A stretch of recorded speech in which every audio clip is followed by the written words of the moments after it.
whenever a player moves to a new club and wants to add the most value that he can add, and getting injured in your first outing for the side, it's more disappointing than frustrating, because you come here, you want to add value, and then all of a sudden you're injured. I got past the first niggle that I got against Bristol, and then against Wasps I run and break my bone in my foot that's I've never heard of it in my life. But yeah, it's just really frustrating. It's just more like it's disappointing coming to a new club and then not adding value as soon as you come. I think I've had numerous injuries in the past in my career and stuff, so I think I've learned to deal with injuries and what comes with it. But yeah, it's just rugby and injuries come hand in hand, so that's just what you have to deal with. In the early part of the Wasps game, Chris had some pain on the outside of his foot, which he felt he could no longer run on. What we suspected at the time was a fifth metatarsal injury, probably a fracture. The fifth metatarsal is a small stick-type bone on the outside of your foot. Metacarpals are what's in your hand, metatarsals are in your feet. They're very similar, but they bear a lot of weight through them, and when there's any fracture line there at all, there's simply no way you can play with that. Your on-field triage is very different than a detailed assessment you might do on a Monday morning. So, player safety is obviously first and foremost, of course, but caveated by the fact that you don't want to then subsequently take somebody off and transpire that they're completely fine and you've compromised the team in some way. So a robust on-field assessment is what you need. So can a player hop in that case? Can he run? Can he sprint? Can he cut? Chris wasn't able to do even the most basic tasks. Therefore, it would be a huge leap to think he could do that at game speed. I mean, a player's not going to complain mid-game of something quite trivial. So you're already approaching him on field, he's complaining about the side of his foot. It's going to be, in your mind, one of two or three things. And I guess what I'm trying to do at that moment is trying to tick off what it is or isn't. The fact that he's locating the pain where he's saying it, the fact that he had no previous pain in that area, it's something new. I was already halfway to thinking it was a fifth metatarsal fracture, even before he took his boot off. This injury is more like superficial, it's more niggly than anything else. It's not thinking it was that bad, and then it ended up in a boot for 6 weeks and an operation.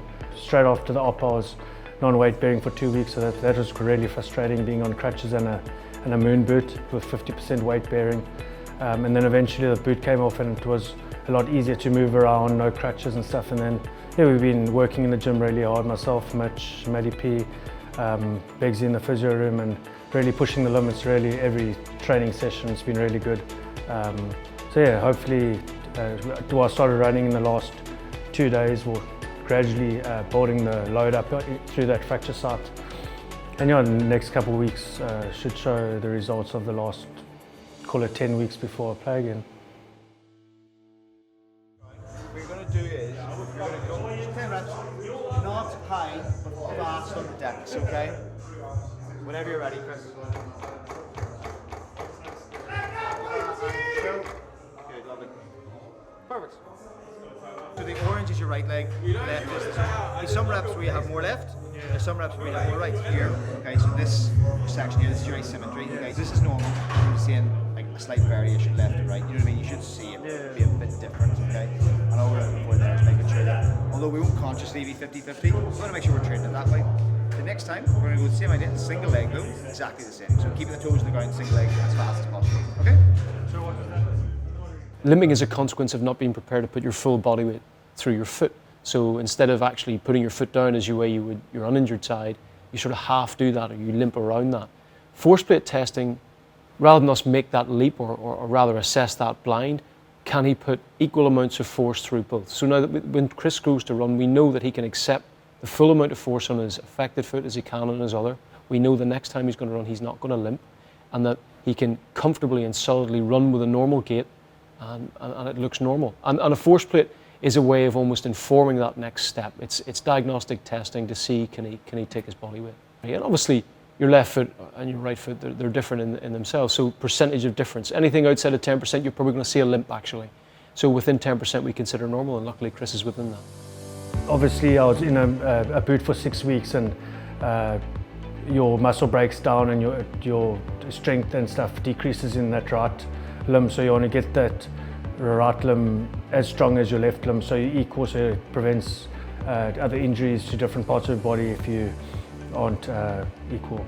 I've been doing a lot of different stuff, and that's really benefited me in the last 6 weeks or 7 weeks.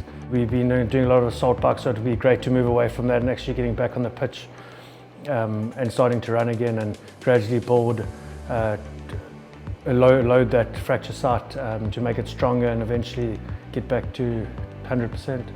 When you're injured, you have to make the best of it, work on the things that you weren't that good at before and make it fun. The other injured lads, yeah, we have a good laugh and good crack together. So yeah, it's just always nice to get back on the field and get out of the injured group. But yeah, you just motivate each other every week and try to push each other to get better.